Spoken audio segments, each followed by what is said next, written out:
السلام علیکم ناظرین، کیسے ہیں آپ حضرات؟ امید کرتا ہوں کہ خیریت سے ہوں گے۔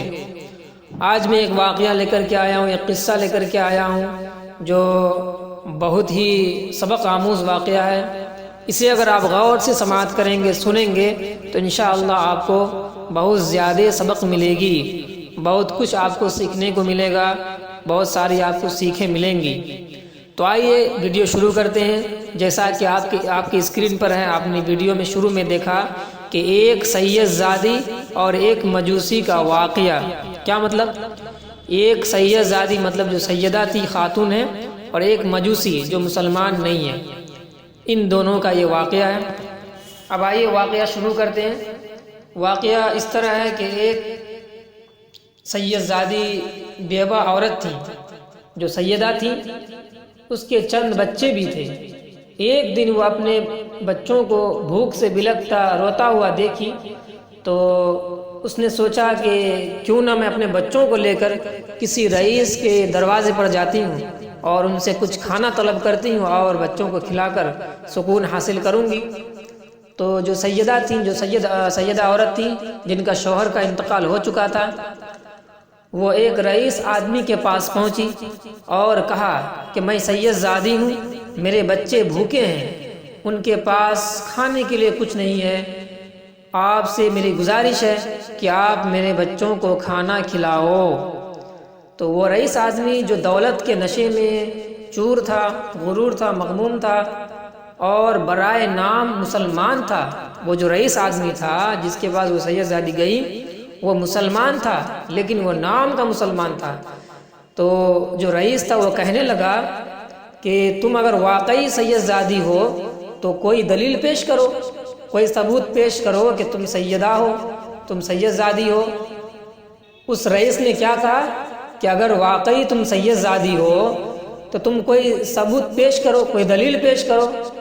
تو سید زادی جو عورتیں تھیں، جو عورت تھیں، وہ کہنے لگی کہ میں ایک غریب بیوہ ہوں، زبان پر اعتبار کرو، سید زادی ہوں، اور دلیل کیا پیش کروں؟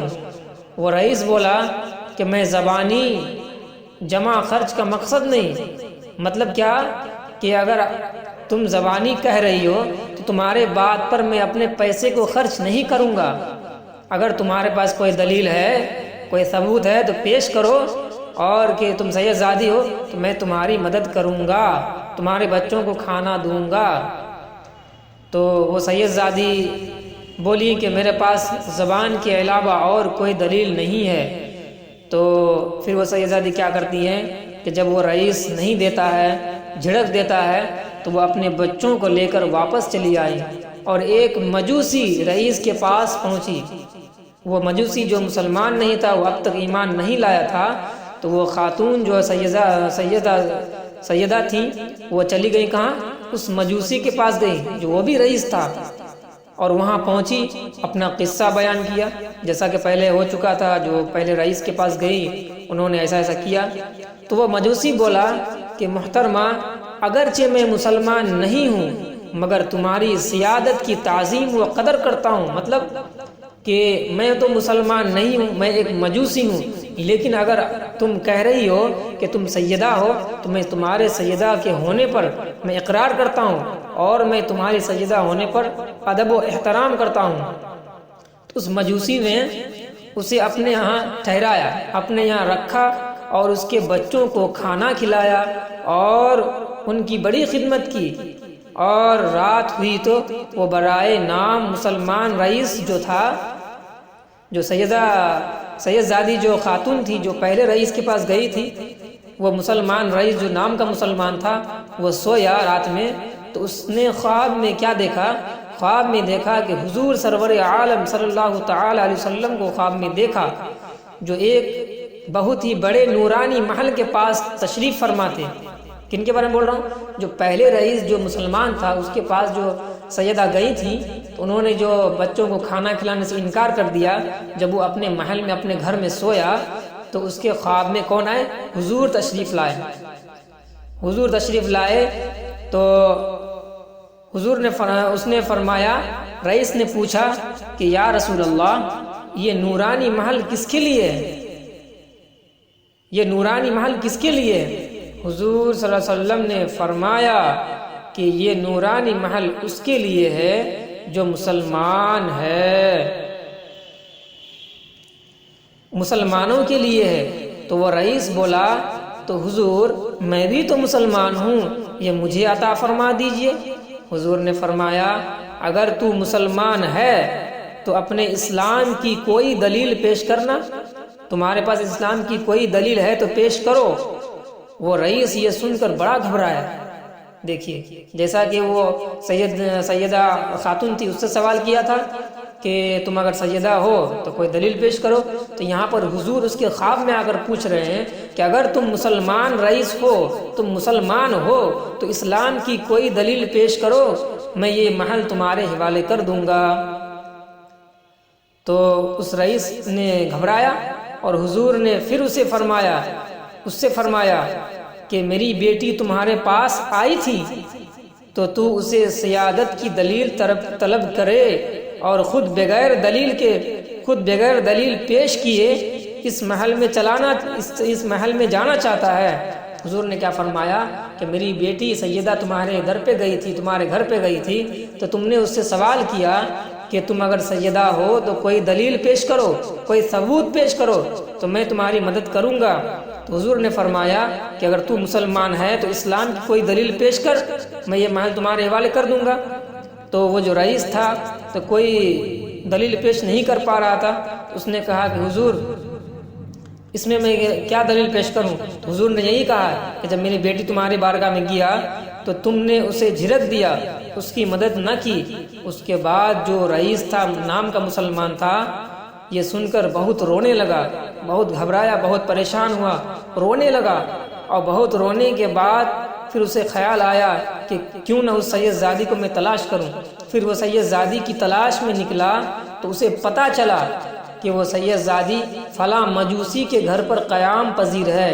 جیسا کہ آپ نے سنا تھا کہ اس رئیس کے پاس پہلے گئی، انہوں نے جھڑک دیا، پھر وہ کہاں گئی؟ مجوسی بادشاہ کے پاس گئی، جو مجوسی مسلمان تو نہیں تھا لیکن اس کے لیے سیدہ کے لیے محترمہ کے لیے سیدہ کے لیے اس کے لیے ادب و احترام بہت تھا، اور اس نے اس کو کھانا دیا، ان کے بچوں کو کھانا دیا، انہیں رہنے کے لیے گھر دیا اور کپڑا سب دیا۔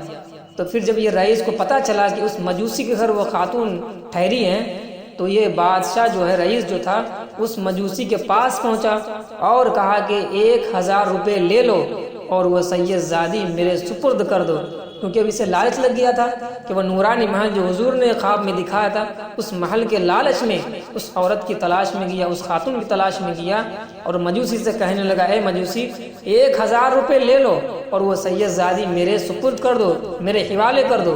وہ مجوسی بولا کیا میں وہ نورانی محل 1000 روپے پر بیچ دوں؟ اب ذرا غور کریے گا، مجوسی کیا کہہ رہا ہے کہ وہ نورانی محل میں تمہیں 1000 میں بیچ دوں؟ ناممکن ہے۔ سن لو، حضور صلی اللہ علیہ وسلم جو تمہیں خواب میں مل کر اس محل سے دور کر گئے ہیں، مطلب جس محل کے بارے میں حضور نے اس رئیس کے خواب میں آ کے بتایا کہ یہ نورانی محل ہے، تو اس رئیس نے جب طلب کیا کہ حضور مجھے دے دیجئے، تو حضور نے فرمایا کہ نہیں، تم اسلام کی دلیل پیش نہیں کرو گے تمہیں نہیں ملے گی۔ تو اسی محل کے بارے میں اس مجوسی کے خواب میں بھی حضور آ گئے تھے، اور اس مجوسی سے حضور نے کیا کہا، غور سے سنیے گا، یہ جملہ کو غور سے سنیں گے آپ۔ خواب میں مل کر اس محل سے دور کر گئے، وہ مجھے بھی خواب میں مل کر، مجوسی کیا کہہ رہا ہے، حضور صلی اللہ علیہ وسلم میرے خواب میں آئے تھے، خواب میں مل کر مجھے کلمہ پڑھا کر اس محل میں داخل فرما گئے ہیں۔ کیا بات ہے، کہا کہ جس محل سے تمہیں حضور نے دور کیا ہے، اسی محل میں حضور نے مجھے کلمہ پڑھا کر، مجھے مسلمان بنا کر اس محل میں داخل کیے ہیں۔ اب میں بیوی اور بچوں سمیت مسلمان ہوں۔ سبحان اللہ۔ جو مجوسی تھا تو حضور نے اس کے خواب میں آیا اور اس کے خواب میں آ کر اسے کلمہ پڑھایا اور اسے بشارت بھی دی کہ تم اور تمہارے بچے اور تمہاری بیوی اس محل میں جائیں گے، یعنی جنت میں جائیں گے۔ کیونکہ جب حضور اس کے خواب میں آئے تو وہ کلمہ پڑھ کر مسلمان ہو گیا، اور جو عورت جو سید زادی تھی ان سے نکاح کیا اور ان کے بچوں کو اپنایا، پھر راضی خوشی وہ رہنے لگے۔ اور اسی لیے حضور نے اسے بشارت دی کہ تم مجوسی ہو کر کے وہ نورانی محل کو اپنا لیا، اس نورانی محل کے لیے تم اپنا گھر تیار کر لیا، اور تم اپنے بیوی بال بچوں کے ساتھ جنت میں جانے کا سامان بنا لیا، اور ایک وہ رئیس تھا جو نام کا مسلمان تھا لیکن وہ اس محل کو نہ خرید سکا، اپنے آخرت کو برباد کر ڈالا۔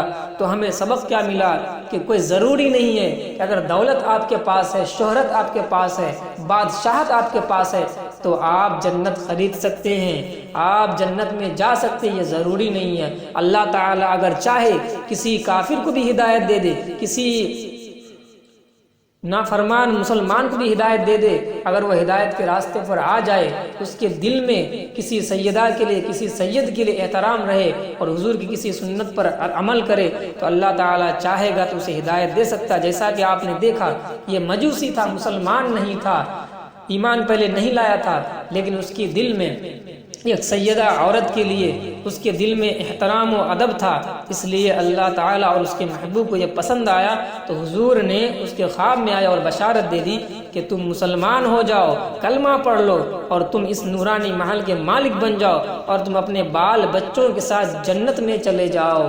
اس لیے ہمیں سبق ملا اور ہمیں یہ سمجھنا چاہیے کہ ہمیں اپنے سے بڑوں کا بھی ادب کرنا چاہیے، اور جب پتہ چل جائے کہ کوئی سید ہے یا کوئی سیدہ ہے تو اس کی ادب کرنا ضروری لازمی ہے۔ مان لیجئے اگر کوئی کہہ رہا میرے سامنے میں کہ میں سید ہوں یا میں سیدہ ہوں تو آپ کو اس وقت مان لینا پڑے گا کہ یہ سید ہے، آپ کو ادب کرنا ضروری و لازمی ہو جائے گا۔ اگرچہ وہ جھوٹ بول رہا ہے، اگرچہ وہ جھوٹ بول رہی ہے تو اس کی سزا اس کو ملے گی، اس کا گناہ اس کو ملے گا جو سید نہیں ہے اور سید اپنے آپ کو کہہ رہا ہے۔ لیکن آپ کو سننے کے بعد آپ کو یہ فرض ہے، واجب ہے کہ آپ اس کی احترام ادب کیجئے کہ سید ہے۔ سید کون ہے؟ ہمارے نبی صلی اللہ تعالی علیہ وسلم کے خاندان سے ہیں، کیونکہ ہمارے حضور سید تھے، اسی لیے حضور کے خاندان کو سید کہا جاتا ہے۔ اسی لیے سادات آپ کو جہاں پر بھی ملے آپ ان کی ادب کیجئے، ان کی عزت کیجئے، ان کے احترام کیجئے۔ اس سبق سے ہم لوگوں کو معلوم ہوا کہ ہمیں اپنے سے بڑوں کا بھی ادب کرنا چاہیے، اور کوئی ضروری نہیں کہ ہم امیر ہیں تو ہم جنت میں چلے جائیں گے پیسہ خرچ کر کے، ایسا نہیں ہے۔ جس کو اللہ تعالیٰ ہدایت دے، دل دے، وہ جنت خرید سکتا ہے۔ جس کو اللہ تعالیٰ دل نہ دے، دل چھوٹا دے، تنگ دے، تو وہ کبھی بھی جنت نہیں خرید سکتا۔ امید کرتا ہوں کہ آپ کو یہ واقعہ، یہ ویڈیو اچھی لگی ہوگی، اور آپ سے میری گزارش ہے اگر اچھی لگی اس ویڈیو کو اپنے دوستوں تک پہنچائیے، اور آپ سے ریکویسٹ ہے کہ اب تک اگر میرا چینل کو سبسکرائب نہیں کیے سبسکرائب کر لیجئے، اور بیل آئیکن کی گھنٹی کو بھی دبا دیجئے تاکہ آنے والی ویڈیو آپ تک ضرور پہنچ جائے۔ انشاءاللہ امید کرتا ہوں کہ آپ کو پسند آئی۔ وآخر الدعوانا الحمدللہ رب العالمین۔ بہت بہت شکریہ دیکھنے کے لیے ویڈیو۔